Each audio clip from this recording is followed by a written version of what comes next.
Hi friends, ನಮಸ್ಕಾರ. ಪರಿಸರ ಸಂರಕ್ಷಣೆ ಮಾಡಿಲ್ಲ ಅಂದರೆ ಮಳೆ ಬರಲ್ಲ. ಮಳೆ ಬಂದಿಲ್ಲ ಅಂದರೆ ಬೆಳೆ ಆಗಲ್ಲ. ಬೆಳೆ ಆಗಲ್ಲ ಅಂದರೆ ನಮ್ಮ ಹೊಟ್ಟೆಪಾಡು ನಡೆಯಲ್ಲ. ನಮ್ಮ ಹೊಟ್ಟೆಪಾಡು ನಡೀಲಿಲ್ಲ ಅಂದರೆ ನಮ್ಮ ಮನುಷ್ಯ ಜಾತಿ ನಿಜವಾಗ್ಲೂ ಬದುಕಲ್ಲ. ಹೀಗಾಗಬಾರ್ದು ಅಂದರೆ ಈಗಲೇ ಎಚ್ಚೆತ್ಕೋಬೇಕು. ಎಲ್ಲರೂ ಒಂದಾಗಬೇಕು. ಭೂ ರಕ್ಷಣೆ ಮಾಡಬೇಕು. ಮರ ಗಿಡ ನೆಡಬೇಕು. ತಂಪು ವಾತಾವರಣ ತರಬೇಕು. ನಗರೀಕರಣ ಆದಷ್ಟು ಕಮ್ಮಿ ಮಾಡಬೇಕು. ಆದಷ್ಟು ಪ್ರತಿಯೊಬ್ಬರು ಕೃಷಿ ಕಡೆಗೆ ಗಮನ ಹರಿಸಬೇಕು. ಕೃಷಿಗೆ ಉತ್ತೇಜನ ಕೊಡಬೇಕು. ಪ್ರತಿಯೊಂದು ಕಡೆ ಮರ ಗಿಡ ಬೆಳೆಸುವಂಥ ಸರ್ಕಾರ ಜಾಗೃತಿ ವಹಿಸಬೇಕು.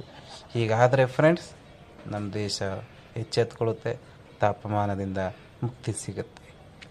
Thank you friends.